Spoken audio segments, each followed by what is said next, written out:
In this video, I'm going to show you the differences between the first gen and the third gen Apple TV 4K. This is my old 2017 first gen Apple TV 4K that I got back in 2020. This thing still works fine, but today I got the new third gen.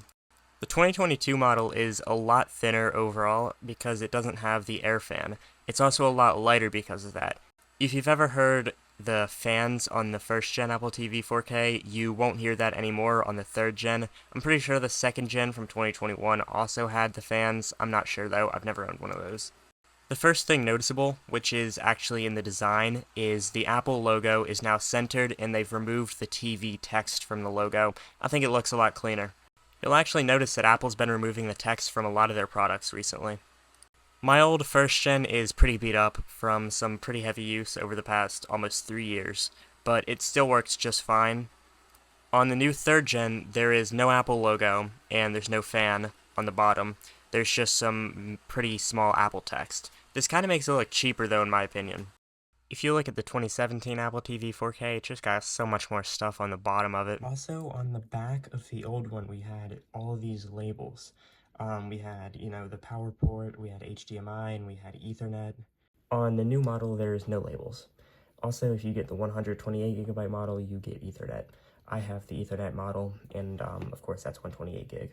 Back in 2021, I got tired of that glass remote, so I just went and I bought the aluminum Siri remote from the 2021 release, and the new 2022 release has the same basic remote.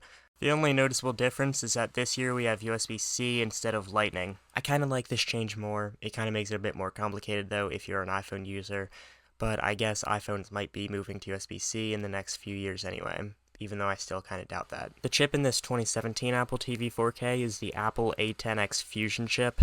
This was released back in 2017 with the iPad Pros of that year, and it's pretty old at this point.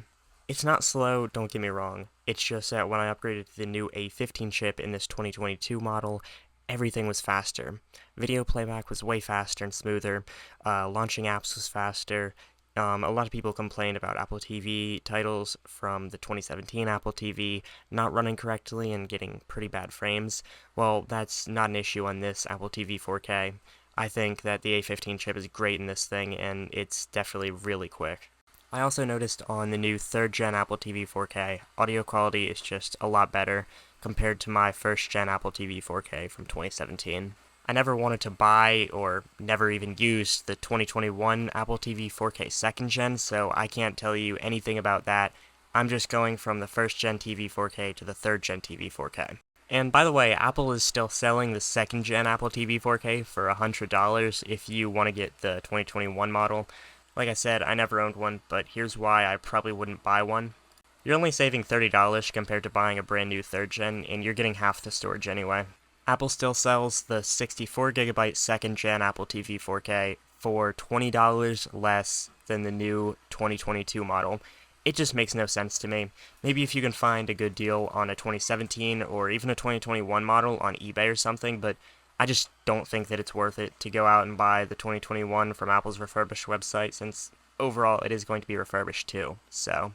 But personally, I've always had a much better experience with new devices compared to used or refurbished devices. Thank you for watching. Hopefully you enjoyed this video. If you want to see more content like this, you can subscribe. And if this video helped you, a like would be appreciated. Goodbye.